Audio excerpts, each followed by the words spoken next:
So if, like me, you're just starting out on this video content creation journey, and you're wondering how to record your video, capture your audio, get everything set up, perhaps like a home studio environment, like what I'm trying to create here, then I'd like to share with you how I've done it and the sort of processes I've been through to try and get something that's that I like and I want to use.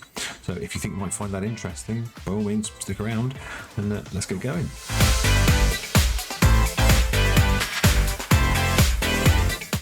Okay, so the first thing you need to decide is what you're going to use to record your video. Are you going to have a DSLR camera, like what I've got set up, or are you going to use your smartphone? And how are you going to capture the audio is quite important, just because if you use the internal microphone, that's brilliant. It records the audio and the video all at the same time, puts it all one neat little file. You can drop that into your editing software and you're all good to go.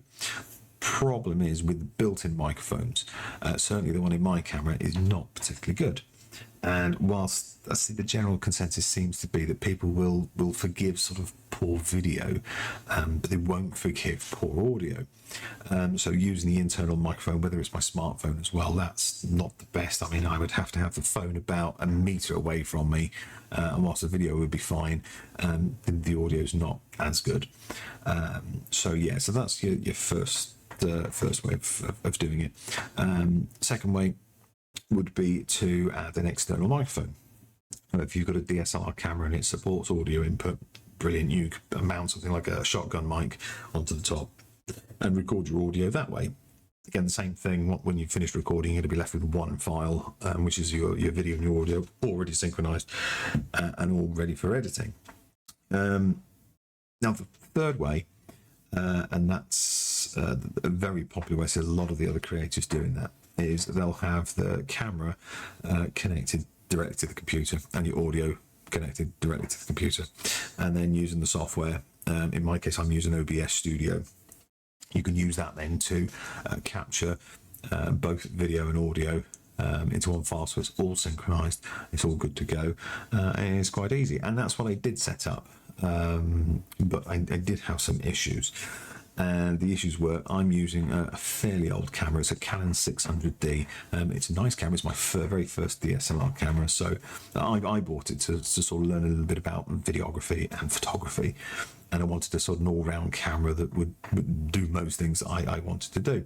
Records up to 1080p, which I thought is going to be fine for this sort of these sorts of videos. So yeah, and it also has a HDMI output. So that's fine. That's how I get it connected to the computer. It's connected to a capture card, and brilliant. I can see the picture on the computer. I can hit record, and it all works.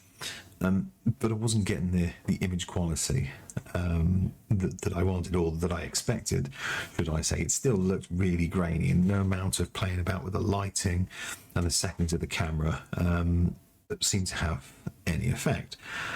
So as it turns out, I've done a bit of research online, and I think is happening. The HDMI output for this particular camera, I think, is primarily designed for adding a monitor, just so if you're using a camera, you're recording something, you can see the scene, you can make sure that the composition's correct, you make sure it's in focus, that sort of stuff. I don't think it was ever designed as an output into another device to then record the video, simply because I can't get, as the camera is its factory settings, you can't get a clean HDMI output. So what that means is, when I've got it connected to the computer on the screen, I've got all the information. I've got things like my ISO levels, I've got my frame rates, I've got all that stuff, which you would normally want if you were monitoring the video, if you were recording. But I don't want that. I want it completely clean, so I can record and then I can drop that into the editing software and whatnot. Now you can get around that with some third-party software called Magic Lantern, which I put on the camera. Works lovely. God, my God, there's so much to it. I got no idea what half it does, but I got a nice clean HDMI output. But it's not outputting 1080p, and I think, could be wrong, but I think because it wasn't designed that way, the HDMI wasn't designed for that, and it just doesn't have that capability of outputting the video at full 1080p. So it's not really working for me, I'm afraid. So instead what I do is I record on my Canon 600D, but the video is obviously being stored on the SD card. It's recorded the internal card. My audio goes through the computer, and then what that allows me to do is apply all the filters and do all the processing and everything for audio to try and make it sound as good as I can. I'm not an audio engineer, of course, so this is all fairly new to me, but you know, to try and get a better quality audio, it does all of that on the computer and then it records it. And now what I'm left with is two files. I'm left with my video file from my camera, and then I'm left with my audio file from the computer. And I just drop those two files into DaVinci Resolve. And then all I need to do is just synchronize it. And which, it's not a difficult process. It is another step, but it's not difficult. I mean, I think the studio version of DaVinci, I think it'll do it all automatically and use AI technology to do all that for you. But if you've got to do it manually, I mean, you know, a couple of slight adjustments with your audio clip on the timeline, and you can get everything to sort of synchronize up, so it's not the end of the world.